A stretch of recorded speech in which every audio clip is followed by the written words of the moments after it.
This afternoon. Good afternoon, everybody. The three of us were literally in a health meeting just over an hour and a half ago to be advised that we have a case of community transmission in New South Wales. The gentleman is in his 50s, very active in the inner east. But can I firstly thank him for using his QR codes. So Dr. Chant, in giving her medical update, will be able to announce a number of venues where he frequented during the time that we believe at this stage that he was infectious. I want to stress that health is undertaking genomic testing in relation to strains that exist in our quarantine system, but also the strains that exist in the other states, as he may have undertaken some travel during that time or been exposed to people in other states. So that genomic testing will give us some indication as to the strain and therefore some potential links. But at this stage, given it only occurred we were advised only in the last couple of hours, we don't have any information more than that. But can I thank the 13,500 people that came forward for testing yesterday? We need to make sure that everybody with the mildest of symptoms gets tested. I want to thank this gentleman who came forward and got tested. And obviously he and his direct contacts and close contacts are now either have been tested or in isolation or both. And it's really important for us to appreciate that whereas we've done very well to date, we are in a pandemic, and at any stage we could have a case of community transmission. Our job now is to get on top of it, to identify any other potential cases, to identify the source, and make sure that we get on top of this case. Can I please again stress that there are a number of venues which Minister Hazzard will reiterate available for testing, and in the past when we had a case in this part of New South Wales and this part of Sydney, the public were amazing in coming forward and getting tested. We really need that to happen, and we really need everybody to look up the health website for the venues. We have a number of venues already that he used his check-in in, and actually we know that he was present in the times, but we also know that there could be other venues added onto that list as people trace back their history, their contacts and where they've been. So this person did everything right, but it goes to show that we can't take a single thing for granted. It goes to show we have to maintain our social distancing, we have to make sure we have good hand hygiene, we need to get tested with the mildest of symptoms, and very importantly and significantly, we need to use the QR codes. Because this gentleman was very good at using the QR codes, we have good information on where he was and when, and the list is growing obviously, but we'll be able to update the community on what is available so far. And can I also stress that this is another good reason why people who are asked to get the vaccine come forward and get vaccinated. The more of our population that's vaccinated, the less chance we have of having people acquire the disease and end up in hospital. And that's why it's really important, an important reminder that in addition to preventing the spread of the virus, that we also encourage as many people as possible who are eligible to get the vaccine to come forward and get it. So I'll now ask Dr. Chant to give her update. Minister Hazzard will make a few remarks and then we'll answer any of your questions. Thank you, Premier. So we've been notified of a gentleman in his 50s from southeastern Sydney of a positive result this morning. The testing was undertaken in the private by a private pathology provider, and the gentleman presented the testing on Tuesday the 4th of May and returned a positive result today on Wednesday the 5th of May. Urgent genome sequencing is being undertaken. We believe that obviously the complete genome sequence will take 24 hours, but we are anticipating that in the early hours of the morning we'll probably get some additional information which might provide us some intermediate information on a potential source. Obviously we're keeping an open mind at this time, and obviously we are looking at whether there's any match to any known returning travellers through our quarantine system, but also the genomes of any outbreaks that have occurred in other states and territories. The close contacts of the case are being urgently contacted, tested and isolating. At this current time, we do not believe that he was infectious when he went to his workplace. So at that point, we're not nominating that workplace, but we understand the workplace has been contacted. In addition, there's a number of venues, and at the moment we want everyone to be isolating and getting a test, and as we work through the usual process, we ask everyone to remain in isolation until we've done that risk assessment of those venues, but please get a test. The first one is Bondi Junction, and it's the Event Cinema in Bondi Junction on Westfield, Bondi Junction. He attended a film, The Courier, on Friday the 30th of April from about 6 p.m. to 8 p.m. But we're urging anyone who was in that cinema complex to please get tested, because there may have been, at the moment we're obviously re-interviewing him, but clearly it's difficult in those settings to understand who you might have passed by or had contact with. What's a little bit disappointing at this stage is that we've only had 100 people sign in through the QR codes for Bondi Junction. So can I urge anyone who knows anyone who went to the Bondi Junction event cinemas at that time to actually reach out to them and alert them if they haven't seen this in the media.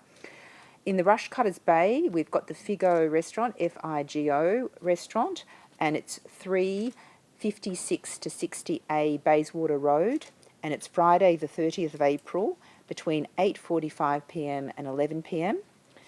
We've got Silverwater, Joe's Barbecues and Heating, 142 Silverwater Road, on Saturday the 1st of May from 1 p.m. to 1:45 p.m. Silverwater Tucker's Barbecue at 138 Silverwater Road on Saturday the 1st of May between 1 p.m. and 1:45 p.m. Annandale Barbecues Galore at 212 to 220 Parramatta Road on Saturday the 1st of May between 2 to 3 p.m. And Casula Barbecues Galore The Crossroads, Unit 12B Parkers Farm Place from 4 to 5 p.m. Saturday the 1st of May.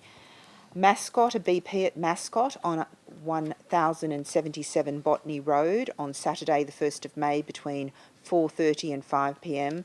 and Bondi Junction at the Meat Store between 262 Oxford Street on Sunday the 2nd of May between 3 to 4 p.m. We have been, the public health units have been asked to reach out to the owners of these premises to alert them to the fact that we're announcing them, that an infectious case was present. Can I apologise if we have not managed to do so, but given the urgency of us getting a handle on this, we have released this information. In addition, we will be updating this list as those interviews continue. Obviously, we're most concerned about household members, and so that will give me a key idea of who this person, whether this person has managed to transmit it, and also understanding the source will be really very important in understanding how many cycles of transmission we may have seen in the community that we have not recognised at this stage. So on that point, it is really critical that everyone who has got signs and symptoms compatible with COVID, please go and get a test, no matter how mild. It is critical, and the actions of this gentleman in coming forward for testing highlights the importance, and I'm very grateful for those actions. I also want to highlight that our public health actions, such as the need to isolate and need to get tested, are not changed if you happen to have been vaccinated. So regardless of your vaccination status, you need to follow that advice. Whilst the vaccine protects against severe illness,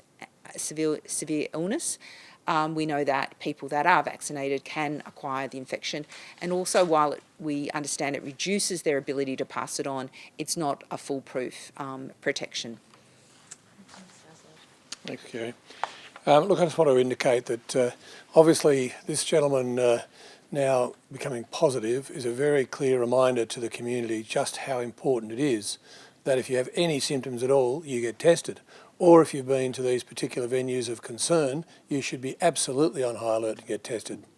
I want to reiterate the fact that if you've had your first dose, or even if you've had 2 doses of vaccine, and you're in the eastern suburbs or you've been to any of these venues of concern, you're still required to go and get tested. You must be tested, because that's the only way that we can actually manage this 1 in 100 year pandemic. It's worked very well. I am concerned that up to date it's worked very well, but I am concerned that some who have had the vaccine may think that that's the end of it. Well, it's not the end of it. You may still get the virus, as Kerry just said, but you may still transmit it. So please go along and actually be tested.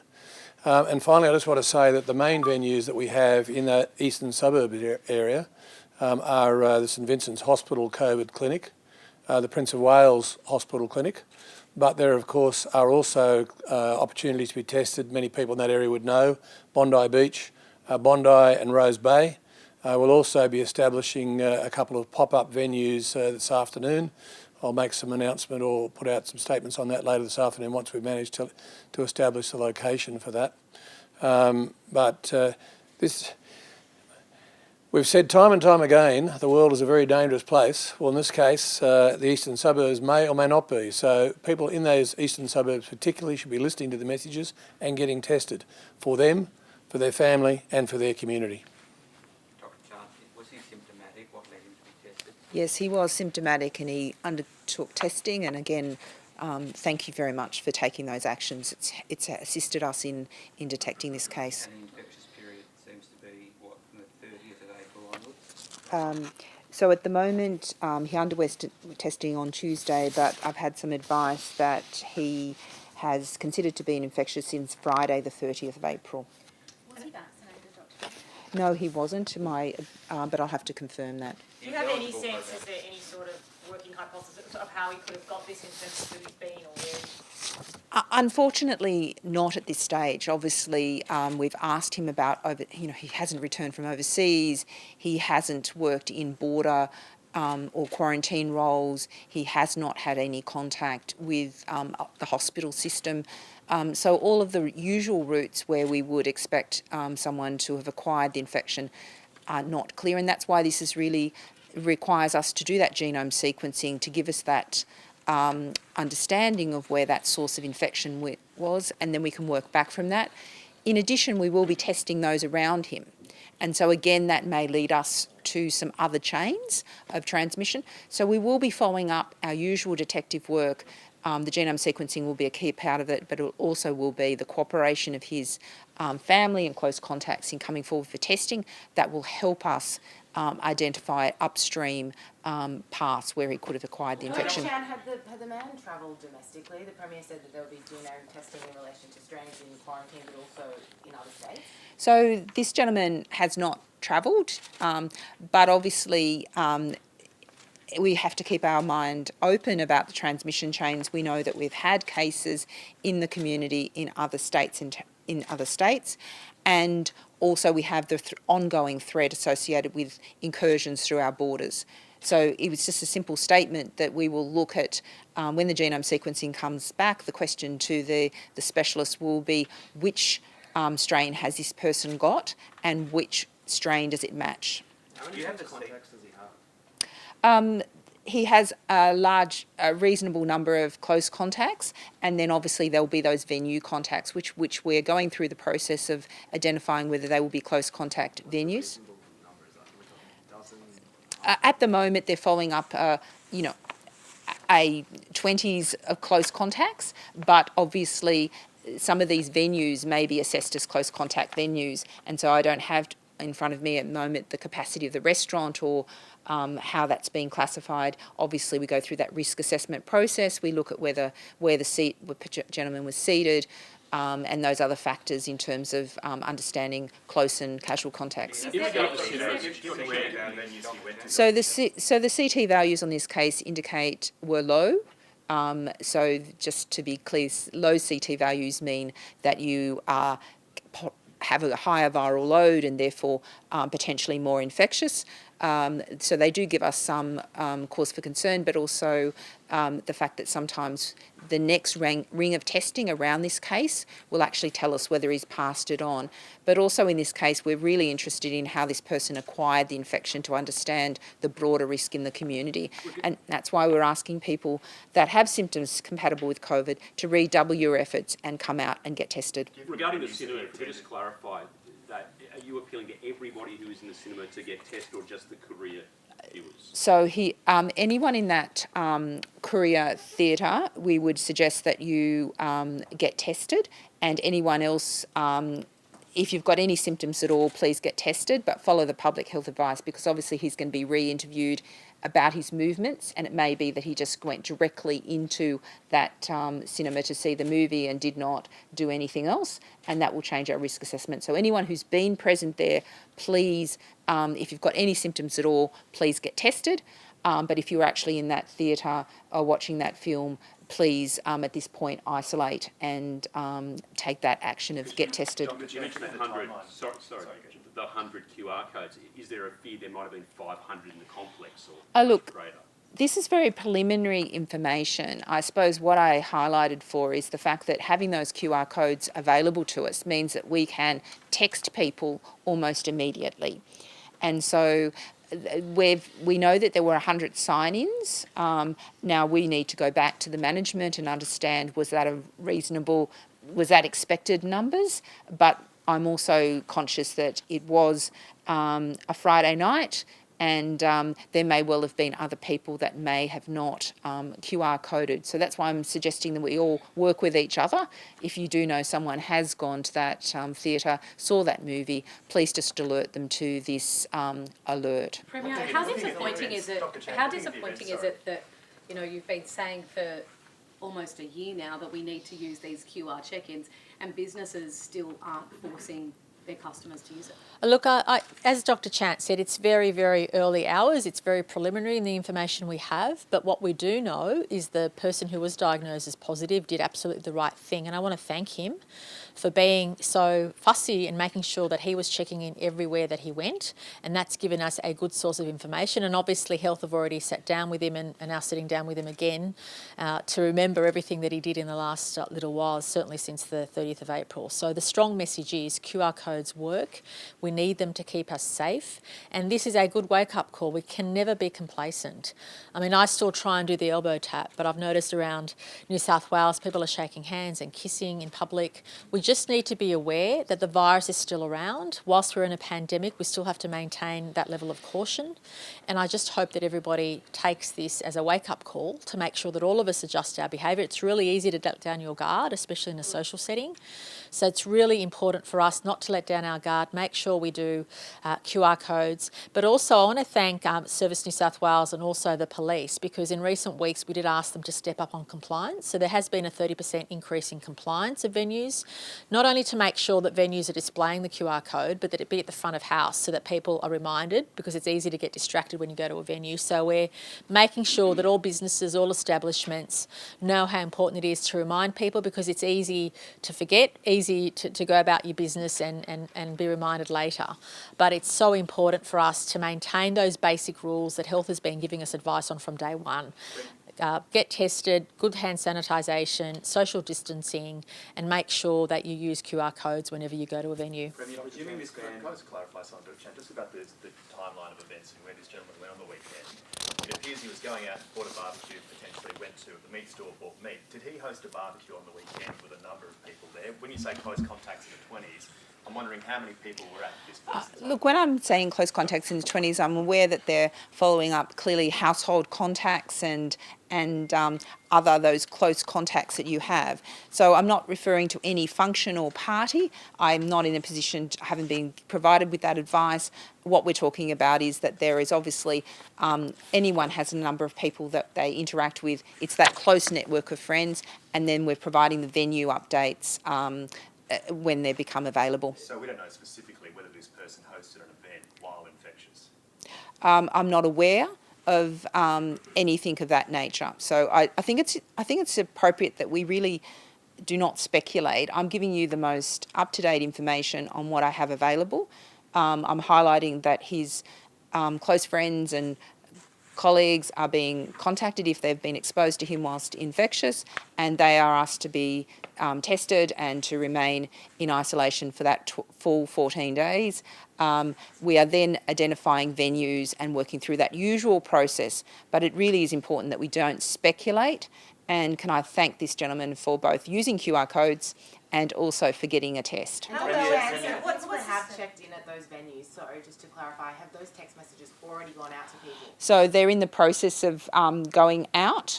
So they're just being collated. This information is just come to hand. So as soon as possible, we'll get that information out to the individuals. And we use, as our routine, we also check if there's any other systems at the premises. So it may be that this does reflect the full amount of individuals at a venue. It's again important not to speculate. I think we're just highlighting the value that the QR codes have, and this is a salient reminder that the danger is ever present, and it's really important that we do those functions of checking in. Just on the locations idea,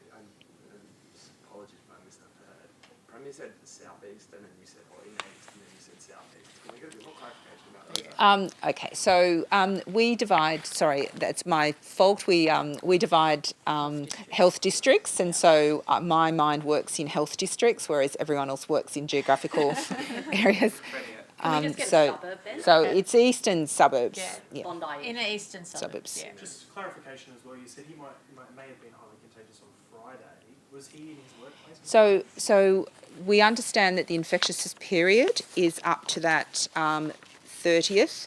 And the advice I had, and obviously we reconfirm this, is that he hadn't been in his office on whilst infectious. Premier, can we ask if does this change anything with current restriction rules at all? Do you now have to review anything? Well, look, this is very early, and no doubt I'll expect other cases. If there is one case and we don't have an immediate source, if there's no direct connection that we can establish, we have to assume there are other cases. That's why all of us need to be on guard, and our response will be proportionate, as always has in New South Wales. So we'll assess the situation. Obviously, we expect a high number of people to come forward to get testing. In the last 24 hours we had 13,500 people come forward and get tested. No doubt this positive case in that part of Sydney with the venues that have been identified will alert more people to come forward and get tested, and that's a good thing. But our response will be proportionate to the number of cases that are established, the geographic location of the cases, and whether or not they're in isolation. So this is only a couple of hours into us being aware of what's going on, and our response will match, obviously, what we find out in the next few hours and in the next few days. Premier, is it This frustrating? will affect the bubble with New Zealand? Well, I hope not. New Zealand had more cases and we didn't even flinch. So we are going to get more cases during the pandemic. We have to be very aware of that. And New South Wales always has the highest risk given the number of people coming in through overseas and the fact that our borders are open. So we always have to be aware that this risk is amongst us. And as I travel around the state, it's very interesting. Different parts of the state are more complacent than others.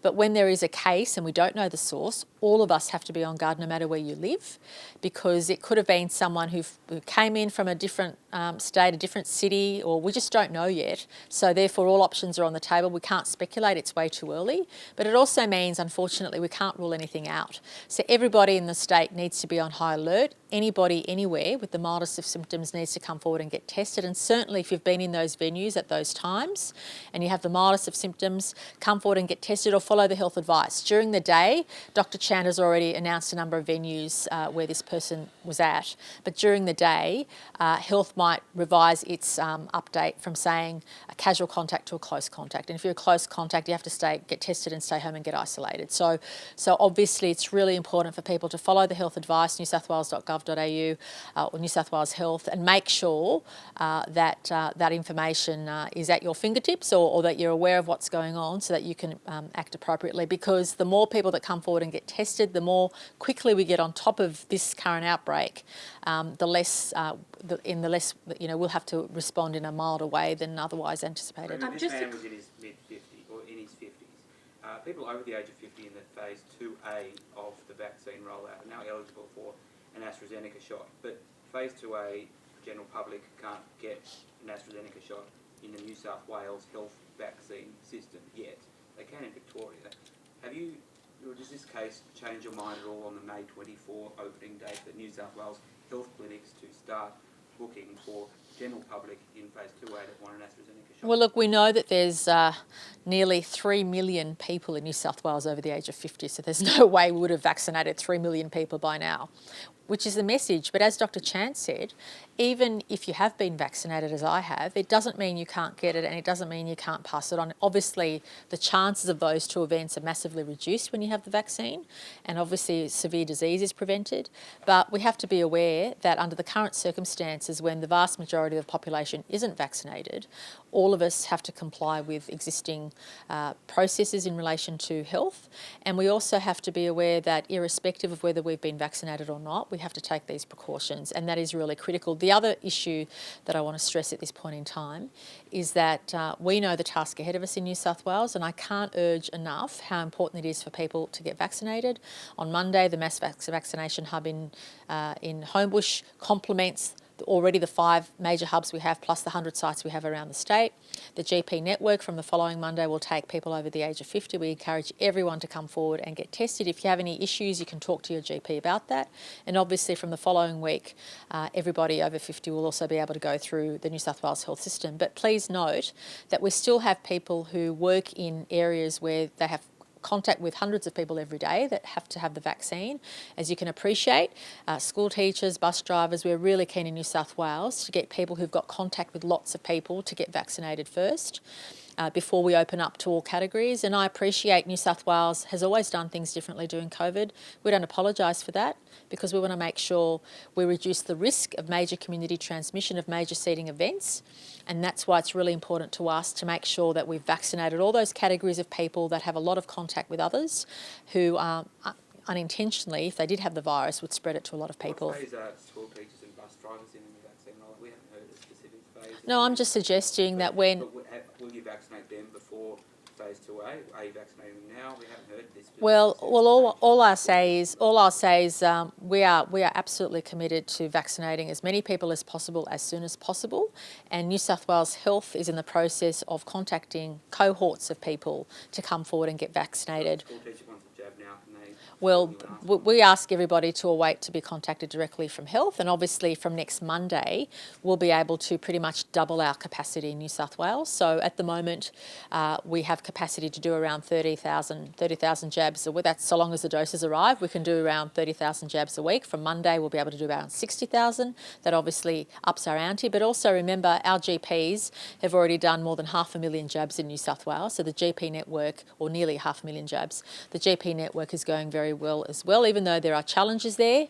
The GPs are getting jabs into arms, and the GP network plus the New South Wales health system together, we've seen more than 700,000 jabs already, and I'm keen to see that number go up. A quick one, just on the strain of this for the Premier or Dr. Chant, do we know what strain this is? Not yet, and as Dr. Chant said, she expects to know in the early hours of the morning as to where it is, whether it's a quarantine, whether it matches anything we have in quarantine, whether it matches anything that was in other states, whether it matches any other case that's been positive in New South Wales, or in fact overseas. Yeah. Premier, have you moved to remove Matthew Mason-Cox from the Liberal Party? Yes, I understand that by the end of the day he will be formally expelled from the Liberal Party. Why?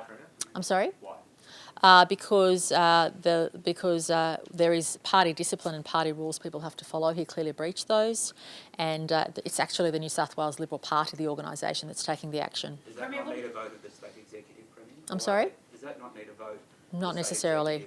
Or are they just going to ratify something that you've recommended to Chris? Well, I would prefer Chris Stone answer that question, but I've been advised that by the end of the day. Sorry, have you asked him to do it? Or Yep. Premier, what did you make of last night with Natasha McLaren-Jones? Oh, look, I just find it very disappointing. Here we are in the middle of a pandemic, and here we have the Labor Party and the Greens supporting the Labor Party and the Greens supporting a Liberal male ahead of a Liberal female. I just don't get it. Are you going to promote now? I'm sorry? What do you think the New South Wales people would have made it with shambles last night? I think, as I was, they'd just wonder why Labor and the Greens thought it was okay to support a Liberal male over a Liberal female. But anyway, I don't think most people in New South Wales know or care about it, to be honest. And they don't care. They just want us to get on with the job of governing. That's my job, and I'm just not happy that that people obviously play games during what is a very difficult time in New South Wales. Now that there's that Natasha McLaren-Jones will not be president, you have a cabinet vacancy. Are you going to promote her to cabinet? Today I've been worried about this, so I've not really turned my eye to it. An outstanding woman who should be eligible to be or should be promoted into the Legislative Council presidency. I've not considered those issues. I know what my priorities are in New South Wales, and I'll continue to lead the state to keep our community safe. Will you consider that? Oh, that's for me to worry about. That cabinet vacancy has been, that's been full for weeks. So are you not going to fill it? No, that's for me to consider in good time. My priority is to keep the community safe and to make sure that our strong and stable government is supporting the people when they need us the most. You mentioned the community doesn't care, and we saw what happened with Mr Latham's efforts late last year. Is it time to have actually a real debate in New South Wales politics about having an upper house?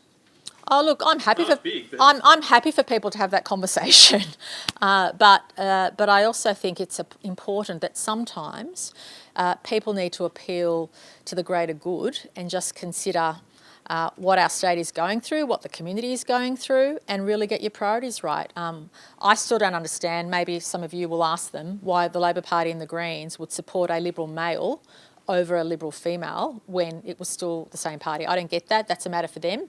But having said that, that's something most of the people in the state don't care about. What people in New South Wales care about is keeping themselves and their families safe, and that's my job. Will you support a Liberal male into cabinet over a Liberal female? Look, I don't want to get into the speculative issues. To be honest, from the minute I woke up this morning, we've been dealing with, and I've got two witnesses here on very, very massive health issues all morning, and that's what's taken up all my time. In comparison to what you've just declared as a Labor and Green fault, though, are you happy to say now that the next person promoted to cabinet will be? No, I'm not happy to comment on anything which isn't my priority. My priority today is keeping the community safe. Will you appoint a woman to the parliamentary secretary position vacated by Michael Johnson when he resigned from Parliament?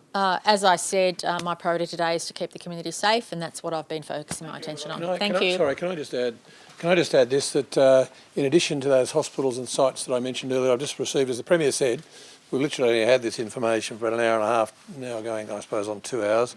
So the health system is quickly moving outside what we're doing here to get ready for people to be tested.